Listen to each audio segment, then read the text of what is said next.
In the bag were pieces of an heirloom rifle. Mum picked it up, and was shot dead. We're sorry, this feature is currently unavailable. We're working to restore it. Please try again later.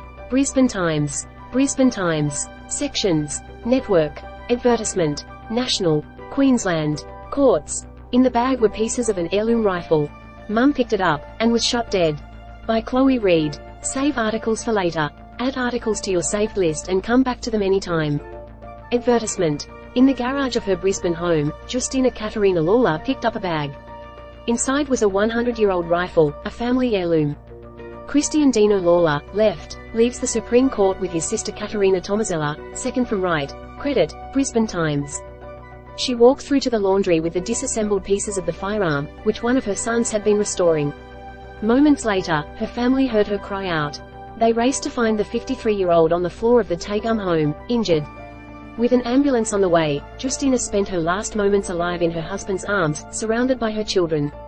Says personnel searched the Tagum property May 12, 2021. Credit, 9 News Queensland.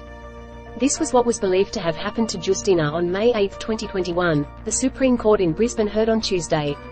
What happened there is only a matter of inference, but it would seem as though the bag itself had been dropped, or the bag in the laundry basket had been dropped on the tile floor, Crown Prosecutor Clayton Wallace told the court.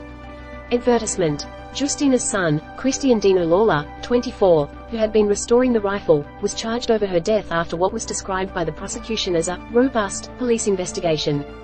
The court heard the family, and police, initially believed Justina had died from medical-related concerns. But after an autopsy, it was determined she had suffered a gunshot wound to the abdomen. Lawler was charged with manslaughter, in addition to drug offences. The manslaughter charge was later dropped to dangerous conduct with a weapon. On Tuesday, he pleaded guilty. Wallace told the court Lawler said he had left a loaded round in the weapon the day before, while he had been attempting to restore it. The court heard the gun was disassembled, and was not primed or cocked.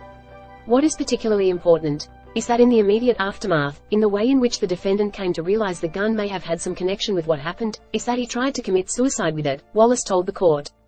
When he went to commit suicide, the gun was inoperable, and he took out the spent cartridge, knowing it had been a live cartridge before.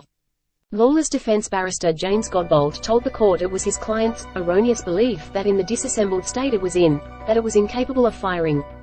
He said ballistic analysis of the rifle showed, even a very small drop, would result in a discharge from a height of perhaps 5 centimeters. The court heard Lawler had struggled with drugs, and had a criminal history, including possessing a knife, and attempting to break into a petrol station. Justice Susan Brown sentenced Lawler to 21 halves of a year in prison, with a conviction recorded, but he was released immediately on parole with conditions. Brown said guns were not playthings, and if not used or stored properly, could give rise to tragic consequences, as in Lawler's case.